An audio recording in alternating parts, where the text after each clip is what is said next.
The Unity base station was a place of slow, old power.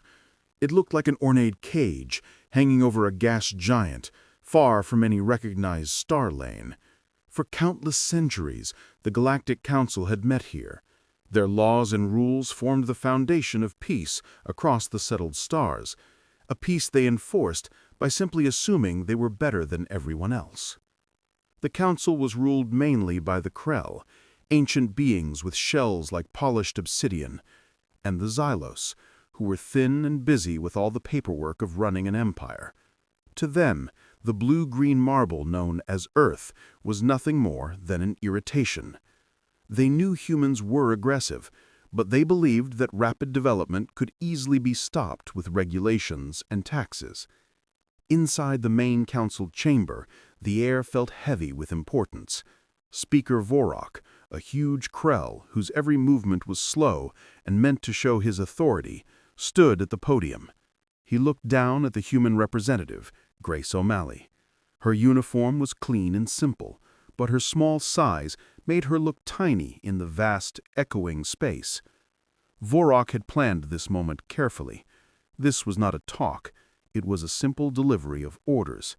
He felt no hate, only the distant pity a gardener might feel for a stubborn weed that needed to be pulled out. He began to speak, his voice a deep, low rumble that filled the entire hall.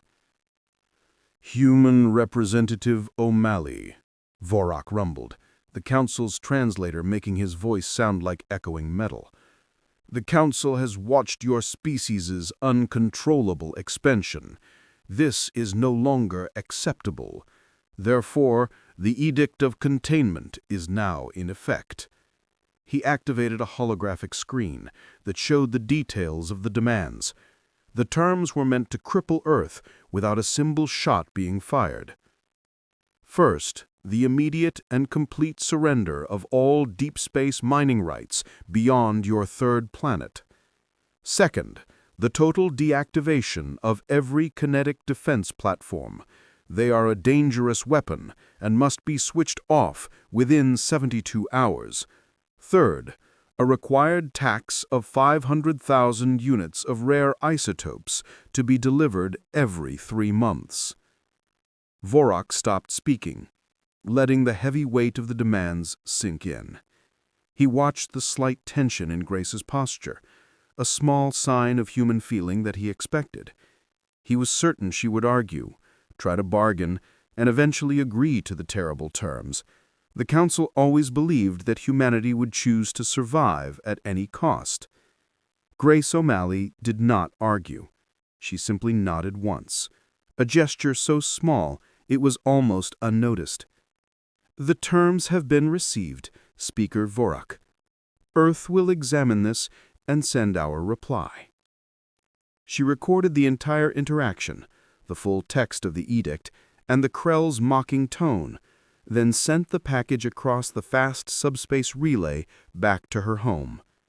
Half a light-year away, on a planet that was already ready for a future the Council could not begin to imagine, the Global Defense Directorate received the file. General Alex Cruz, the head of the GDD, read the demands in silence. He did not need to ask the opinions of the other officers in the secure command room. The room was cold, the display screens showing strategic maps and energy reports. General Cruz looked at the list of demands again. Give up the means to survive, give up the means to defend, pay a huge tax. The options were considered and dismissed in less than 1 minute. Compliance, Alex knew, meant Earth would become a permanent resource colony, a slave state for alien resources. That single word, compliance, was instantly erased from the tactical board. The decision was not emotional, it was simply logical. Humanity had been preparing for this day for centuries, not by building massive, easily seen warships, but by building defenses that were subtle, devastating, and efficient. General Cruz leaned forward and spoke into the secure microphone, his voice quiet but absolutely firm. "Reply to Unity Base. Tell the Council we accept the challenge. Moments later, Grace O'Malley stood before Vorak again. She was no longer just the diplomat. She looked the huge alien directly in his largest eye. The human response was not a long protest or a plea for more time. It was a single coded sequence of numbers projected onto the Council's own main screen. The exact coordinates for the Council's central forward staging base, the hidden assembly point for the invasion fleet they had planned. She spoke only 4 words, her voice quiet, but holding the quiet power of a civilization. This is our declaration. Speaker Vorak was not just angry, he was deeply annoyed. The human representative, Grace O'Malley, had delivered a message that made no sense to him. The coordinates were clearly meant to be a threat, a final attempt at intimidation from a weak species. Vorak shook his massive head. He and the Council had been dealing with such silly displays for thousands of years. They assumed the humans were trying to panic them into stopping the invasion. The Krell leader gave a cold, dismissive laugh that echoed in the chamber. "They send us a target," Vorak told his aide, a thin Xylos officer named Tarm. "They must truly be desperate. They believe we would stop our plans because of a simple bluff. Send the fleet. Let the humans see the true nature of power." The Council's great punitive force, proudly named the Fist of Unity, was already in position. It was a beautiful, terrible sight. 20 huge, powerful cruisers, each one packed with energy weapons, heavy armor, and hundreds of smaller attack ships. They moved with the slow, confident grace of a dominant power that knew no fear. Their mission was straightforward: fly to the Sol system, crush the human defenses, and start the collection of the required taxes. Tarm gave the final launch order, and the Fist of Unity began its jump sequence towards Earth's system. They expected a quick, easy war, thinking they were fighting the primitive ships and missiles they had seen in human history files. But the Council was wrong, very wrong. Far from the slow, visible movements of the alien fleet, Earth was already moving, but in total silence. Deep inside a secure facility on the cold red surface of Mars, engineer Lisa Kowalski watched the data feed. Lisa was the genius behind Project Shepherd, and she was calm. Project Shepherd was the reason General Alex Cruz had dismissed the Council's demands so quickly. Humanity had understood for a long time that they could not win a war of numbers against the older galactic powers. So they decided to change the rules of fighting. They did not build big, visible warships that could be easily found and destroyed. Instead, they built a vast, silent defense network hidden in the darkness of the asteroid belt between Mars and Jupiter. This was the silent mobilization. Lisa watched as millions of small black autonomous defense platforms shifted their status from sleeping to active. These were the Shepherds, and they were almost impossible to see.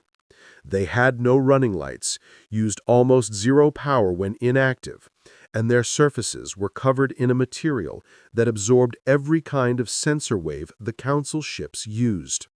They were hiding in plain sight, perfectly camouflaged among the rocks and dust of the belt. The weapons they carried were not the complicated lasers or plasma cannons the Council fleets were used to fighting. They were simple but terrifyingly effective. Long, heavy rods made of tungsten metal, a dense, strong element from Earth. These rods were loaded into powerful electromagnetic rail launchers. The rods were not shot like bullets. They were accelerated. They were pushed by immense power to incredible speeds, reaching 99% of the speed of light. At that speed, the rules of fighting change completely. The momentum of even a small rod at near light speed is so great that when it hits, the impact energy is equal to that of a small nuclear bomb. The Council's heavy armor, designed to stop energy blasts, would be completely useless against something they could not even detect until the moment of impact. It was cold, brutal physics turned into a silent weapon. General Alex Cruz, back on Earth, gave the final command. Activation codes confirmed. Begin final targeting protocols. Lock onto the fleet's energy signature when they exit fold space. Again, there was no famous speech. The order was simple and clinical. The human force that went to meet the enemy was tiny. It was not a battle fleet. It was a small group of fast, highly shielded command and control vessels. Their job was only to guide the shepherd swarms, confirm targets, and watch the results. The main ship, the Argus, moved silently toward the outer reaches of the Sol system. On the bridge of the Argus, Captain John Perry, a quiet man with focused eyes, checked his instruments. His job was to be the human face of the machine. He had no bombers, no fighters, and few guns on his ship. His power lay in the silent network of death he controlled. He watched the countdown timer showing the enemy's expected arrival. The whole asteroid belt was now a cocked weapon, silent, charged, and waiting. The Council fleet was coming to start a war, believing they were strong. They had no idea they were flying straight into the greatest trap humanity had ever built. The Council fleet, the mighty fist of unity, was massive. It dropped out of the faster-than-light fold space near the edge of the Sol system. They appeared with a brief flash of light, 20 heavy ships ready for war. The Council ships were huge, their hulls covered in complicated armor plating, designed to turn away energy blasts and block any missile attacks. They were proud ships, commanded by commanders who felt sure of their success. They had traveled across the galaxy to crush a planet they saw as weak. The lead cruiser, the Vindicator, immediately sent out a final broadcast on all channels. The voice was cold and demanding. "Humanity of Earth, your pathetic threat has been ignored. This is your final chance to surrender completely. Shut down all defenses and prepare for immediate occupation. Refusal will mean the total destruction of your world." The Council ships settled into formation, waiting for the expected reply, either a desperate plea for mercy or a flurry of old, slow missiles. They received neither. In the dark of the asteroid belt, the small human command ship Argus remained hidden. On its bridge, Captain John Perry watched the display. The huge alien ships were bright targets on his screen. They were arrogant, flying in a tight formation that showed they believed nothing could touch them. Next to him, the main communications officer waited, ready for the captain's order.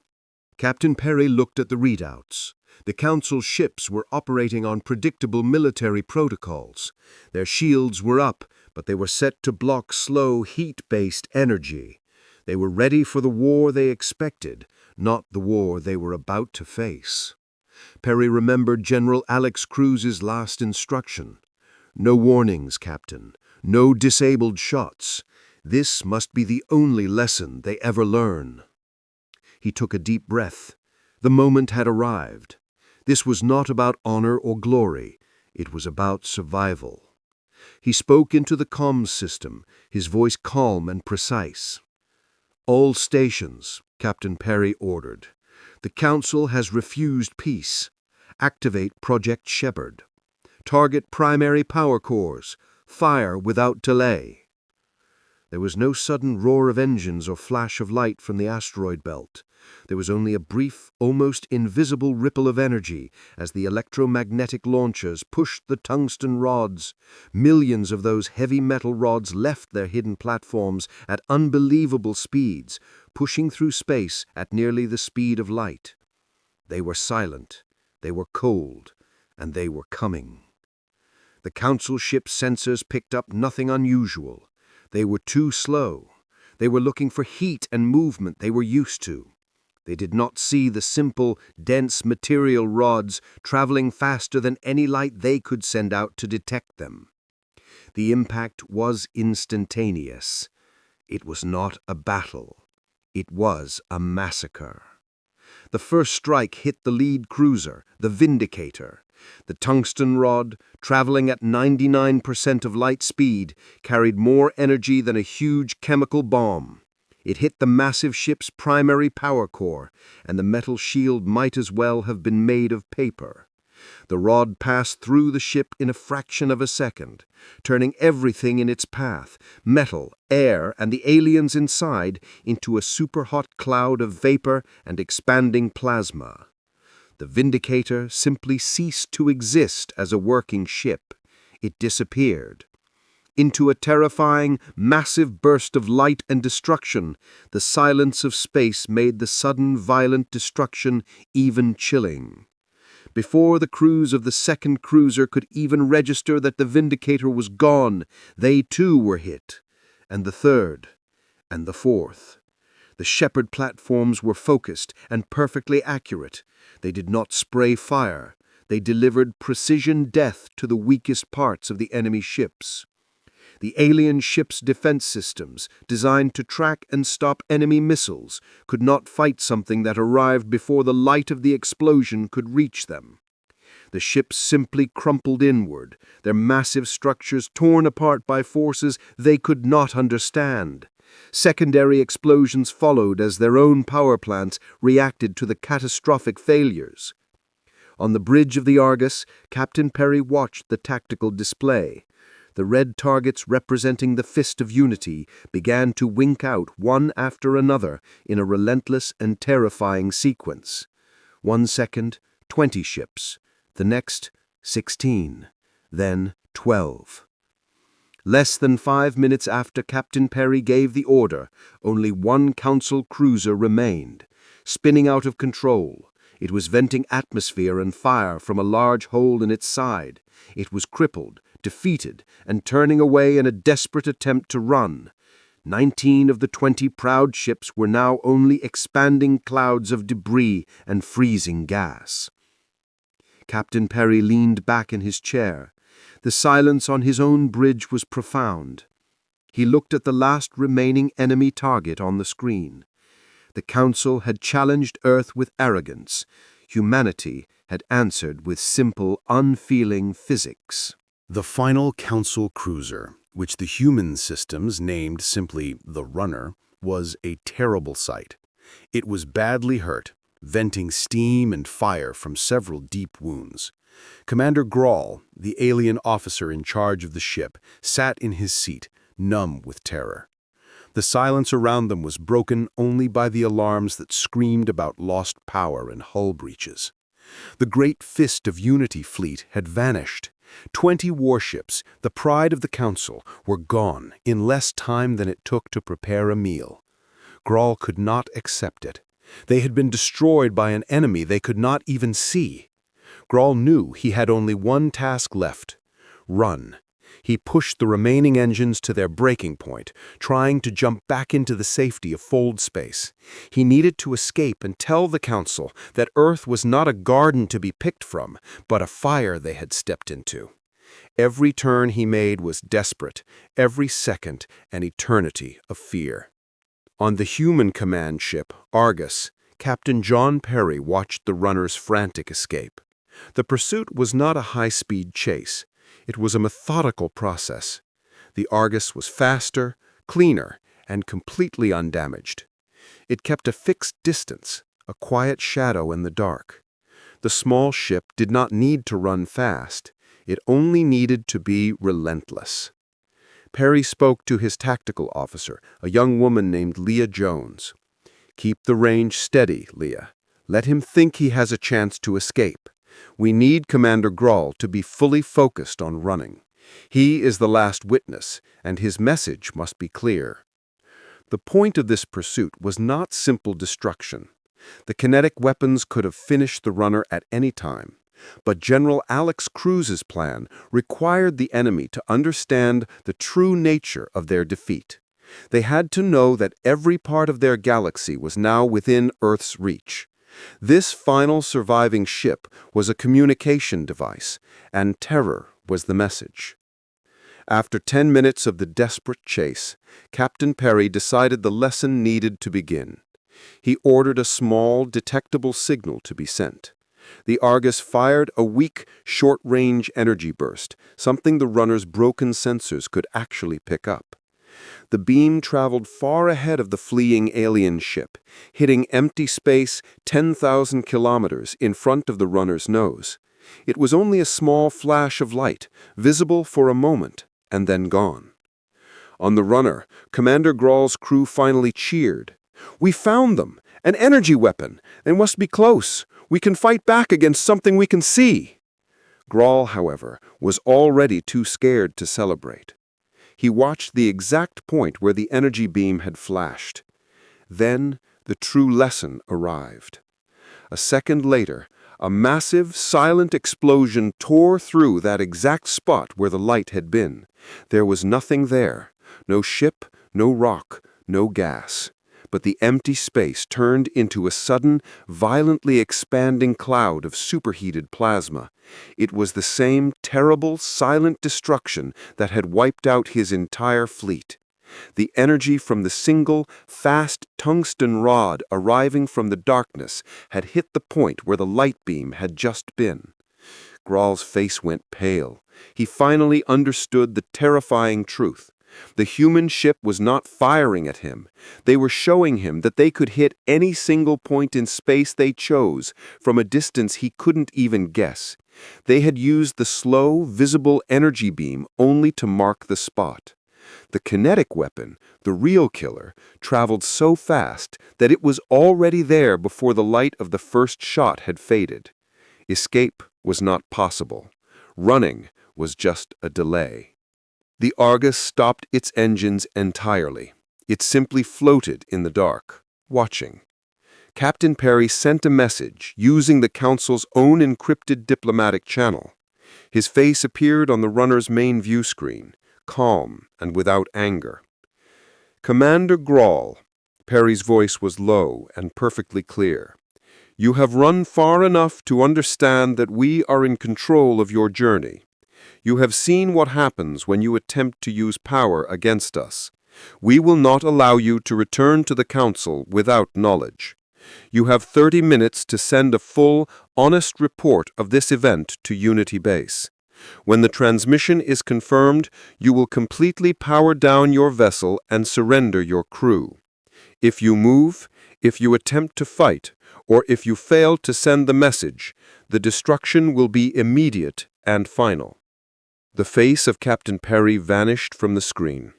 The Argus remained silent, its hidden guns still aimed. Commander Grall, the last living witness of the Fist of Unity, finally broke. He slumped in his chair, the terror complete. He was not a warrior. He was a messenger of doom. He began the long, terrible process of writing the report that would change the galaxy. Commander Grall finished the terrible report. He had written down every detail: the arrogance of the Fist of Unity, the silent speed of the unknown weapons, the instant disappearance of 19 ships, and the final, cold lesson taught by the human captain. The report was long, painful, and completely honest. He sent the encoded message to the Council's Unity base, with just 10 seconds left on the clock. Then, Commander Grall gave his final order. He told his few surviving crew members to turn off all systems, including the life support that kept them warm. The runner became a dead ship, drifting in the quiet, freezing dark. A few minutes later, the small human command ship, the Argus, moved toward the silent alien vessel. Captain John Perry and his tactical officer, Leah Jones, watched the screens. The surrender was complete. There was no joy on the bridge, only a quiet, deep sense of duty done. The true work had started. Perry ordered the retrieval crews to move to the main debris field. They were not collecting treasure. They were making sure every single piece of the alien fleet was cataloged, studied, and removed. Nothing of the human defense system, Project Shepherd, could ever be found by the Council. The memory of the attack had to be clean, sharp, and impossible to disprove. Far away at Unity Base, Speaker Vorak was expecting a message. He expected a message of victory and human despair. Instead, his aide, Tarm, brought him Commander Grohl's file. Tarm looked sick. He placed the data slate on the table, not daring to speak. Vorak picked it up with a sigh of impatience, ready to dismiss the report as the ramblings of a failed commander. He saw the ship manifest first. 20 proud cruisers listed as destroyed, total loss. Then he saw the tactical video file. Vorak played it, expecting to see a long, hard fight. What he saw instead was shocking. On the screen, the entire Fist of Unity fleet came out of fold space, perfect and strong. Then, without a sound, the ship started to vanish. A huge cruiser, the Vindicator, simply became a massive cloud of expanding light.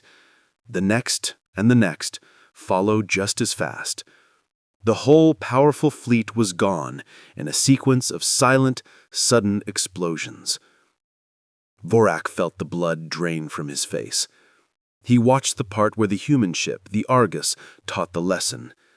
He saw the slow energy beam hit empty space, and then, a split second later, the space exploded with terrifying force. He finally understood Commander Grohl's report. The human weapons moved faster than light itself. You could not stop something you could not see, something that arrived before the light of the shot could even leave the cannon. The council chamber, usually filled with loud, confident voices, was completely silent. The other council members, having watched the terrible video, sat frozen. They had not just lost 20 ships. They had learned that their entire way of fighting, their long-held belief in their superior strength, was a mistake.